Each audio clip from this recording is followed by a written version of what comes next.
하나님 말씀 이사야 43장 1절로 7절 교독하시고 마지막 7절 함께 읽도록 하겠습니다. 야곱아, 너를 창조하신 여호와께서 지금 말씀하시느니라. 이스라엘아, 너를 지으신 이가 말씀하시느니라. 너는 두려워하지 말라. 내가 너를 구속하였고 내가 너를 지명하여 불렀나니 너는 내 것이라. 네가 물 가운데로 지날 때에 내가 너와 함께할 것이라. 강을 건널 때에 물이 너를 침몰하지 못할 것이며 네가 불 가운데로 지날 때에 타지도 아니할 것이요 불꽃이 너를 사르지도 못하리니 대저 나는 여호와 네 하나님이요 이스라엘의 거룩한 이요 네 구원자임이라. 내가 애굽을 너의 속량물로 구스와 스바를 너를 대신하여 주었노라. 네가 내 눈에 보배롭고 존귀하며 내가 너를 사랑하였은즉 내가 네 대신 사람들을 내어주며 백성들이 네 생명을 대신하리니 두려워하지 말라. 내가 너와 함께하여 네 자손을 동쪽에서부터 오게 하며 서쪽에서부터 너를 모을 것이며 내가 북쪽에게 이르기를 내놓으라. 남쪽에게 이르기를 가두어 두지 말라. 내 아들들을 먼 곳에서 이끌며 내 딸들을 땅 끝에서 오게 하며 내 이름으로 불려지는 모든 자, 곧 내가 내 영광을 위하여 창조한 자를 오게 하라. 그를 내가 지었고 그를 내가 만들었느니라. 아멘. 너는 내 것이다 라는 제목으로 함께 은혜의 말씀을 나누겠습니다. 서론 같이 읽어보겠습니다. 히스기야 시대는 유다 왕국이 개혁의 깃발 아래 똘똘 뭉친 시대였다. 이후 므낫세의 55년 통치는 히스기야의 개혁을 무색하게 만들었다. 유다는 바벨론의 포로가 된다. 그럼에도 불구하고 하나님은 자기 백성을 여전히 사랑하신다. 너는 내 것이라 하시며 내가 새 일을 행하겠다고 하셨다. 본문은 이 하나님의 사랑을 시적으로 보여준다. 성경은 우리를 향한 하나님의 사랑이 끊임없이 선포되어지고 있습니다. 우리가 그 하나님의 사랑을 알고 반응을 하고 우리도 하나님을 사랑하고 살면 좋겠는데, 그러면 더 이상 문제가 없겠는데, 사실은 우리의 모습을 돌아봐도 하나님의 사랑에 올바르게 반응하지 못하죠. 끊임없이 하나님을 떠나고 배신하고 하나님의 마음을 아프시게 해드리는 그런 모습들이 많이 있습니다. 그러나 오늘 본문에서 또 한 번 하나님께서는 우리를 사랑하신다. 네가 내 사랑이고 네가 내 증인이다. 이렇게 말씀을 하십니다. 그러면서 우리가 감당해야 될 사명, 하나님을 찬양하는 것과 증인의 삶을 살 것을 또 한 번 말씀하고 계십니다.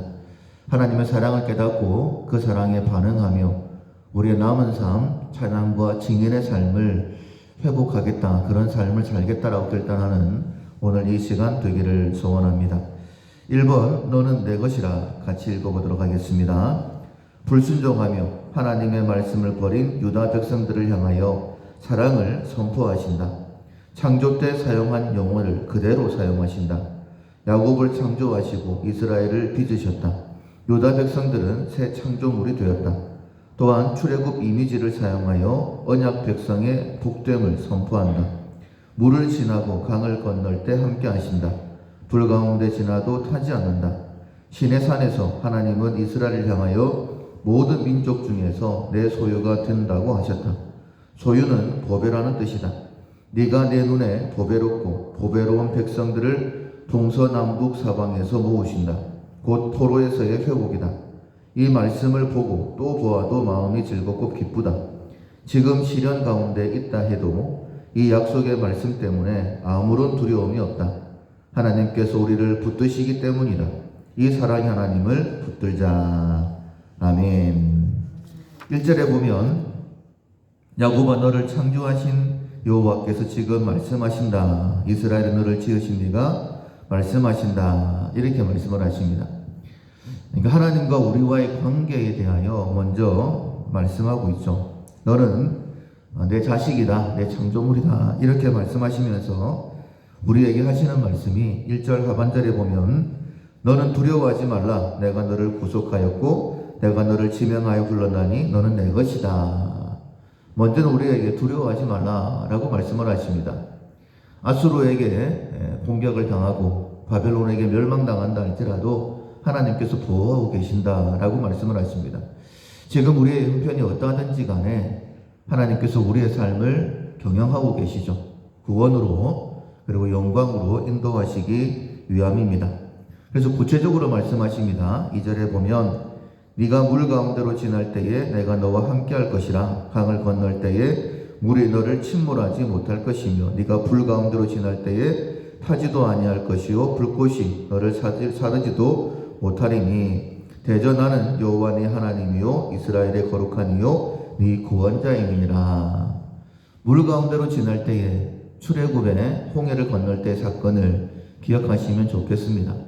불꽃이 너를 사르지 못한다.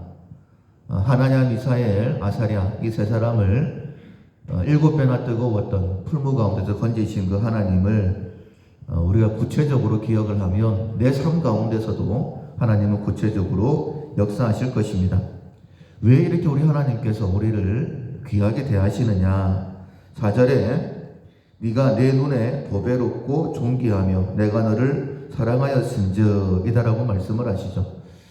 그러니까 자녀를 보면 그냥 좋은 것처럼 하나님께서 하나님의 형상으로 지은 하나님의 자녀인 우리를 보시면서 그냥 좋은 거예요. 우리가 어떤 잘못을 저질렀다 할지라도 하나님은 우리를 기쁘게 보십니다. 그러니까 사람이 나를 어떻게 보느냐 하는 것을 생각하지 맙시다.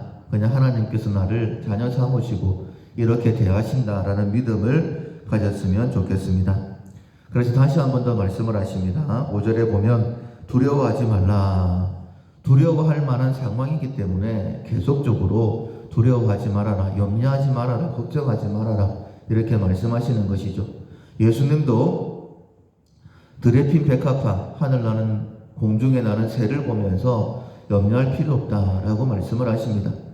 천지 만물에 새겨진 우리를 향한 하나님의 사랑을 기억하면서 그리고 끊임없이 주신 하나님의 말씀을 기억하면서 우리의 형편이 어떠하든지 간에 그 두려움에서 일어서야 될 것입니다. 우리의 흔들리는 무릎을 이렇게 세워서 주님 앞에 나아가야 되죠. 그리고 5절 중반절 이하에 보면 동서남북에서부터 내가 너를 불러올 것이다 라고 말씀을 하십니다. 지금은 하나님을 떠나 있는 것처럼 하나님의 축복과는 거리가 먼 것처럼 느껴진다 할지라도 하나님께서 하나님 가까이로 우리를 불러주신다라는 것이죠. 2번 보라 내가 새 일을 행하리라 같이 한번 읽어보겠습니다. 눈이 멀고 귀가 막힌 이들을 구출하기 위해 하나님은 자기 백성들을 증인으로 세운다. 그들이 증인의 자격이 있어서가 아니라 하나님의 은혜에게 그 자리에 선다. 내가 알려주었으며 구원하였으며 보였고 너희 중에 다른 신이 없었나니 그러므로 너희는 나의 증인이요 나는 하나님이라. 여호와 하나님은 이스라엘의 창조자요 왕이시다. 과거 출애굽에서 행하신 하나님의 일은 오히려 작게 여겨진다. 그래서 이전 일을 기억하지 말며 옛날 일을 생각하지 말라고 하신다. 새 일을 행하신다고 하셨다. 광야의 길을 사막의 강을 내며 들짐승 곧 승냥이와 타조도 하나님을 존경한다. 광야의 물을 내고 사막의 강을 내어 내 백성들이 마시게 한다. 포로 회복이다. 생각만 해도 가슴이 울렁인다. 수룹바벨, 에스라, 느헤미야의 주도로 이루어진 포로 회복은 죽음에서 생명으로 옮김이다. 여호와의 고난받은 종인 예수 그리스도께서 이를 완성하신다. 진정한 포로 회복은 사단의 권세로부터 해방되어 생명의 나라로 옮깁니다. 우리는 사단의 포로에서 해방되었다. 하나님의 역사를 헤아려 보라. 얼마나 감사한가. 이제 우리가 할 일은 하나님께서 행하신 위대한 일을 생각하며 그분을 찬송할 따름이다. 할렐루야. 하나님께서는 우리를 이처럼 사랑하신다라고 말씀을 하셨죠. 동서남북에서 돌아오겠다, 내가 불러주겠다라고 말씀하시는데 그렇다면 우리의 모습은 어떨까? 과거 이스라엘뿐만 아니라 그들의 모습을 통하여서 우리의 모습을 돌아볼 수 있는데 안타깝게도 8절에 보면 눈이 있어도 보지 못하고 귀가 있어도 듣지 못하는 백성이다라고 이렇게 말씀을 하시죠. 눈이 있으면 하나님이 창조하신 천지 만물을 보면서 하나님이 얼마나 위대한 분이신가, 우리를 얼마나 사랑하시는 분이신가 알게 되죠. 그뿐만 아니라 선지자를 통하여서 끊임없이 하나님의 말씀을 들려주셨음에도 불구하고 지금도 마찬가지죠.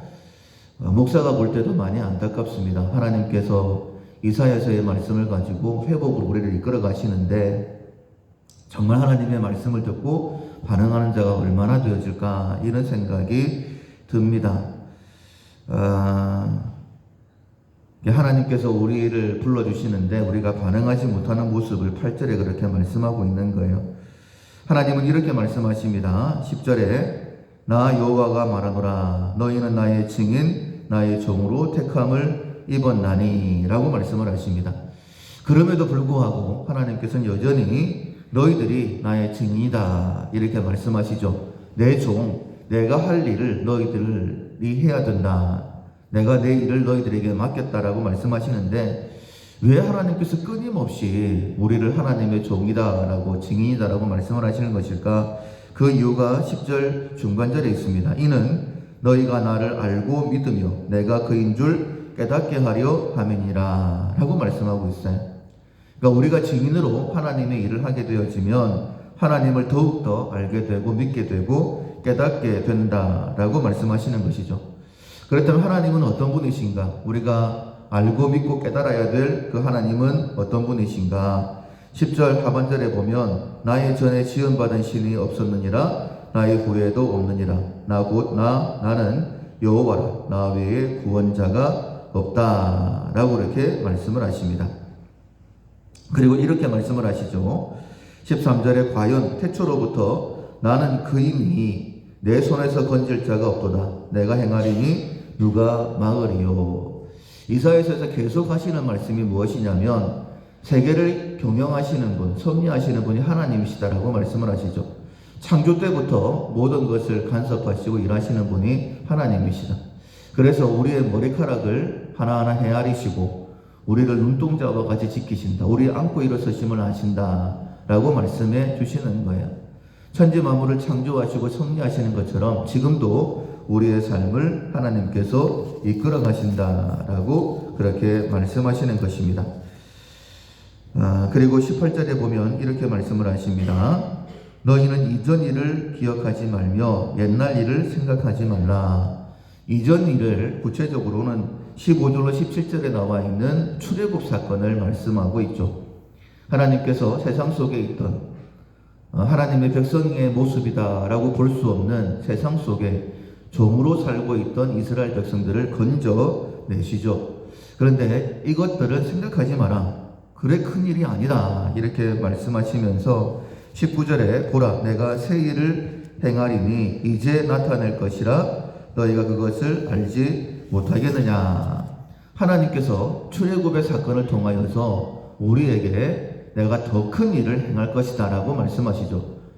구체적으로는 예수 그리스도로 말미암은 구원의 역사입니다. 예수님께서 십자가 위에서 다 이루었다라고 말씀을 하시죠. 그것을 19절 하반절에 보면 반드시 내가 광야의 길을 사막의 강을 내리니 20절에 장차 들짐승 곧 승냥이와 타조도 나를 존경할 것은 이 들짐승 승냥이 타조는 이방인들을 이야기하고 있는 거예요. 전혀 하나님 앞에 나올 수 없는 자들이 하나님 앞에 나오게 되는 것이죠. 우리는 이스라엘 백성들이 아닙니다. 그런데 예수 그리스도로 말미암아 접붙임 받은 자들이죠. 우리가 지금 하나님의 이름을 찬송하고 있어요. 이 새벽에 나와 하나님의 은혜를 구하는 것이 하나님께서 행하신 놀라운 일이다라고 말씀을 하고 있습니다. 출애굽과는 비교할 수 없는 일이다라고 말씀하고 있는 것이죠. 그렇다면 우리가 기대하면서 하나님 앞에 나아갈 수 있는 거예요. 왜냐하면 우리가 이 자리에 나와 하나님의 말씀을 듣는 것 자체가 출애굽보다 훨씬 더 큰 일이기 때문에 더 큰 일을 행하신 하나님께서 우리를 지키시고 보호하시고 복되게 하시고 증인의 삶을 살게 하실 것이기 때문입니다. 그렇다면 우리의 사명은 이제 21절이죠. 이 백성은 내가 나를 위하여 지었나니 나를 찬송하게 하려 함이니라. 다시 한 번 더 우리의 사명을 기억해야 되는 것입니다. 나는 하나님을 찬송하는 자로 그 찬송을 통하여 하나님을 증거하는 증인의 삶을 사는 것. 앞서 말씀을 드렸습니다. 왜 하나님께서 우리를 증인으로 세워주셨느냐? 내 종이다라고 말씀하셨느냐? 하나님을 더 깊이 알고 믿고 하나님이 무엇을 행하시는지 깨닫게 하시기 위해서. 그래서 하나님을 더 깊이 체험하려고 하면 하나님의 증인의 삶을 살아야 되는 거예요. 가장 좋은 증거의 방법은 찬송이다라고 우리가 계속해서 말씀을 들었습니다. 자, 그렇다면 이 하나님의 부르심에 우리는 어떻게 반응을 했을까? 3번 눈과 귀를 막은 백성들 같이 읽어보겠습니다. 사랑의 하나님께서 유다 백성들을 새 창조물로 만드셨다. 그들을 증인으로 삼으셨다. 그리고 새로운 일을 행할 것이라 약속하셨다. 그러나 백성들은 여전히 하나님을 부르지 않고 오히려 괴롭게 한다. 얼마나 고집스러운 모습인가. 은혜를 보여주어도 은혜인지 모르고 징계를 해도 징계인지 깨닫지 못하는 어리석은 백성의 모습. 참으로 이방인보다 못한 교회의 모습이다. 네 시조가 범죄하였고 너의 교사들이 나를 배반하였나니. 백성들의 죄악된 모습은 그들의 조상을 닮았다. 그 결과 하나님께서 성소의 어른들을 욕되게 야곱이 진멸당하도록 이스라엘이 비방거리가 되게 하신다. 예수님은 서기관과 바리새인들을 향하여 너희 조상의 양을 채우라고 하셨다. 그리고 예루살렘 멸망을 말씀하셨다. 하나님께서 주신 약속은 엄청나다. 우리를 위해 세일을 행하시는 하나님을 나의 하나님으로 믿고 신뢰해야 한다. 이스라엘은 그 약속을 믿지 못함으로 바벨론의 포로가 되고 열방의 비방거리가 되었다. 지금 우리는 어느 편에 있는가? 과거의 모습을 보면서 하나님의 일하심을 보면서 나의 모습을 돌아보는 것이 지혜이죠. 하나님께서 우리를 증인으로 불러주셨는데 22절에 보면 그러나로부터 시작이 되어집니다. 야곱아 너는 나를 부르지 아니하였고 오히려 이스라엘아 너는 나를 괴롭게 여겼으며 네 번제의 양을 내게로 가져오지 아니하였고 네 제물로 나를 공경하지 아니하였느니라. 그러니까 하나님께서 원하시는 진짜 예배를 드리지 아니하고 그냥 형식적으로만 하나님 앞에 예배 드렸다라고 말씀하고 있는 것이죠. 우리는 예배를 통하여 하나님과의 관계가 회복되어집니다. 그러나 우리의 예배의 모습조차 하나님께서는 안타깝게 여기시는 것이죠. 그러나 25절에 보면 그럼에도 불구하고 하나님은 우리에게 은혜를 베푸시는 하나님이시다라고 말씀을 하십니다. 25절 같이 읽어보겠습니다. 나 곧 나는 나를 위하여 네 허물을 범하라는 자니 네 죄를 기억하지 아니하리라. 과거에도 하나님께서는 이스라엘에 대하여 이렇게 말씀하시고 그것을 실천하셨습니다. 아담과 하와의 범죄 이후에 우리를 구원하시겠다라고 약속하신 하나님은 노아 시대 때도 보면 아브라함 때도 보면 끝까지 참아주시고 그 언약을 기억하시고 마침내 예수 그리스도를 보내셔서 우리를 구원해 내셨습니다. 지금도 마찬가지입니다. 하나님은 끝까지 참고 기다리신다라고 말씀하십니다. 그렇다면 어떤 사람이 복된 사람이냐? 빨리 하나님께 돌이키는 사람이죠. 하나님만이 나의 소망인 줄로 알고 하나님 손만 붙드는 자입니다. 우리가 주일날 말씀을 들었습니다. 오직 여호와를 앙망하는 자는 새 힘을 얻으리니. 오직 여호와만을 앙망하는 자가 새 힘을 얻게 되어집니다. 하나님은 우리를 하나님을 마음껏 찬송할 수 있는 자로 그렇게 불러주셨어요. 그 찬송을 통하여 하나님이 얼마나 좋으신 분이신가 하는 것을 세상 가운데 증거케 하시기를 원하십니다. 그 증거를 통하여서 하나님이 어떤 분이신지 더 알고 믿고 깨닫게 하기를 원하신다라고 말씀하십니다. 하나님의 부르심 앞에 반응하고 하나님 앞에 나아가서 하나님 손 붙들고 회복되고 하나님을 찬양하고 증거하는 우리 모두가 될 수 있기를 주님의 이름으로 축원합니다. 아멘. 찬송가 288장 예수를 나의 구주 삼고 함께 찬양하시겠습니다.